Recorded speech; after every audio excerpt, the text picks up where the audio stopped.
After President Washington was done with his second term, he came up with Washington's farewell address, and in Washington's farewell address, he stated that U.S. should not be involved in European affairs, and he also made a strong warning against permanent alliances. And Washington said not to create political parties, and he also stated to avoid sectionalism, and he was against U.S. making permanent affairs in foreign affairs. So after Washington, John Adams became the president, and John Adams was a Federalist candidate, and he came up with XYZ Affair, the Alien and Sedition Act, and Kentucky and Virginia Resolution. So for XYZ Affair, Americans were angered by reports that U.S. merchant ships were being seized by French warships and privateers, which were the impressments, and Adams sent a delegation to Paris to negotiate with the French government. Certain French ministers, only known as XYZ because their names were never revealed, requested bribes as the basis for entering into negotiation.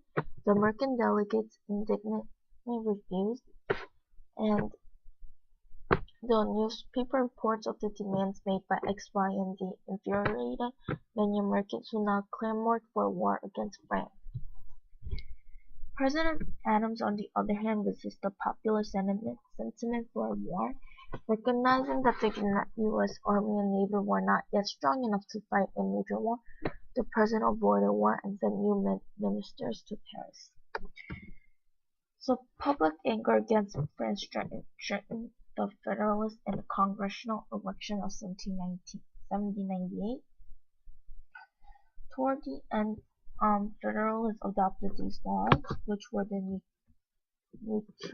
Naturalization Act, which increased from 5 to 14 the number of years required for immigration to qualify for U.S. citizenship, because most immigrants voted Democratic Republican, and the Alien Act, which authorized the president to deport any aliens considered, and the Sedition Act, which made it illegal for newspaper editors to criticize either the president or Congress and imposed heavy penalties for editors who violated the law, and the Kentucky and Virginia Resolution.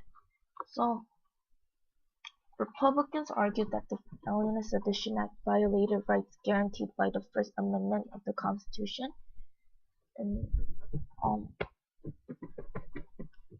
however,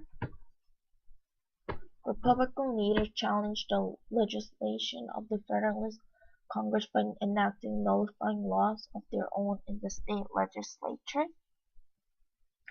The Kentucky legislature adopted a resolution that had been written by Thomas Jefferson, and the Virginia legislature adopted a resolution introduced by James Madison.